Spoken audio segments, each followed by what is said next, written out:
I was diagnosed with bipolar 2. I have ADHD, which is a hyperactivity disorder. So I go through anxiety and depression and a little bit of ADHD. I was diagnosed with ADHD at age 4 and ODD, which is oppositional defiance disorder. A few years ago, I was diagnosed with severe depression and anxiety and bipolar type 2, which is why I have the dog.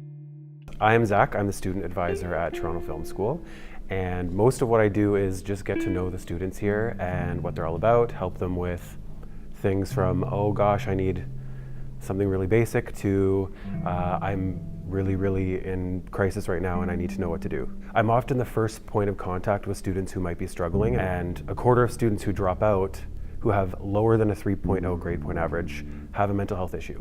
So it's something that really needs to be addressed, and it's something that is lacking. So the biggest point, I guess, where things are lacking is where does a student go if they need this type of help? All of a sudden, I just dropped out from my university. To be more honest as well, I got kicked out just because my GPA went down.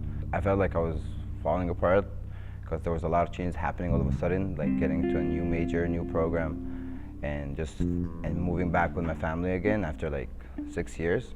To me, if somebody is suicidal, for example, we've seen in the age demographic of 15 to 24, the suicide rate has tripled since the 1950s.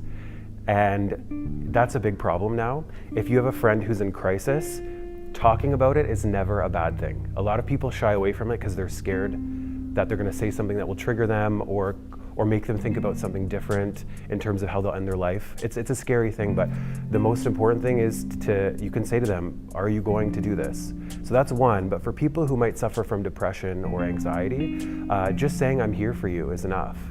I know you're struggling, I'm here for you. The first person who helped me actually was Zac. His door was open and I just came out and started crying. It actually made me realize that the more you talk about it, the better it becomes, the more you accept it even yourself.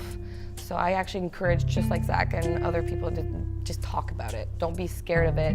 Don't be scared of being judged. I was somebody who suffered with mental health issues in university, and I actually had to leave school because it was so bad.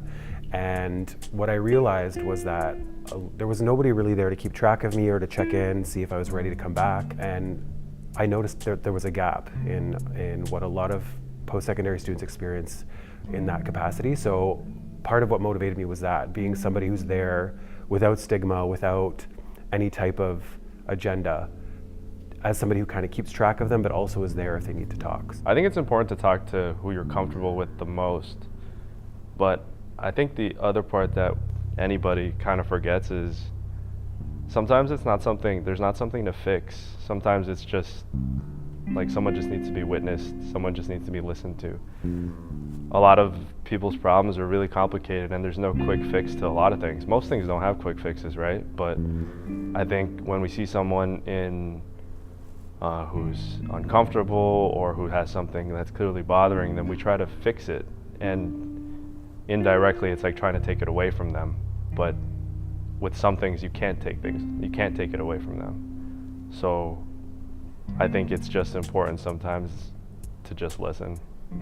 I would like to be able to tell people that, who ask me, hey, are you okay? I was like, no, I'm not okay.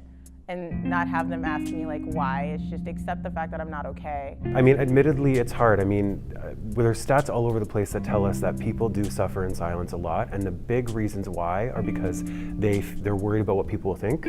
They don't think that they have the support of people around them, or they don't think that their problems are important enough or don't warrant that type of attention.